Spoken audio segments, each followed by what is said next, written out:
This is a goat. And if you lived in the days of Malachi, this was also a potential sacrifice. Goats are pretty useful animals. Most people think goats are willing to eat almost anything, from tin cans to grass.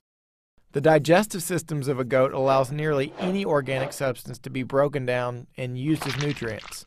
So, you could keep one handy around the house to use as a lawnmower or a garbage disposal. But you can also eat the meat, or you can milk a goat, or you can use the milk to make cheese or butter. But in the Old Testament, you also needed a supply of goats on hand for sacrifices. Consequently, people didn't name a lot of their goats.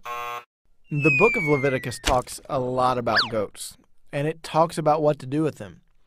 You would make a sacrifice for a lot of reasons, and one of those reasons was because of sin. So you would bring the goat to the temple and then put your hands on its head. When you did that, you symbolically were saying that the goat was an extension of your own personality. And then you got busy with the knife work. You killed the goat, flaying it into pieces. That's when the priest stepped in. He would take the goat pieces and put them onto the altar, sort of like a barbecue. The priest would collect the blood from the goat and apply that to the altar as well. And then you would stand back and watch the goat roast.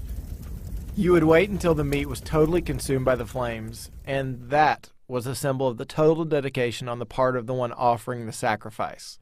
But it didn't have to be a goat. Sometimes it was a sheep. Sometimes it was a bird. Sometimes it was even cereal grains. Regardless, there was a lot to consider. I mean, take a look at the book of Leviticus.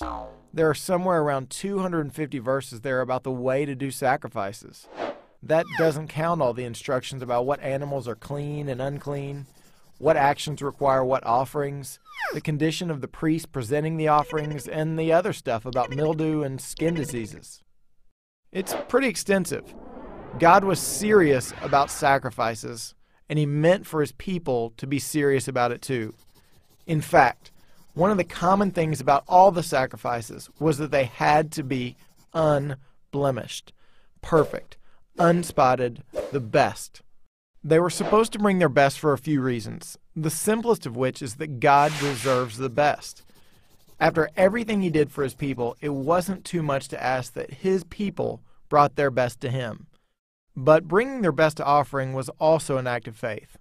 I mean, if you have a goat, I mean a really good goat, then there's a lot of things you could do with it. You could sell it, you could milk it, you could eat it yourself, you could breed it with the hope of producing a lot of really good goats. The point is, you could use that goat for your own benefit. But if someone is willing to offer that goat, that sacrifice to God, well, that's faith. It's faith that God can take care of physical needs. It's faith that God can provide food, clothing, money, and everything else. So when that great, good, unblemished, best goat was burning up in the fire, that's faith. That kind of faith takes more than just the willpower to bring the sacrifice. God didn't want the goat like some cosmic goat collector in the sky racking up animals for himself. He wanted it because it was the symbol of the worshiper, of their whole and full dedication, of their heart and love for their God. It's pretty remarkable that when you come to the days of Malachi, people had stopped caring.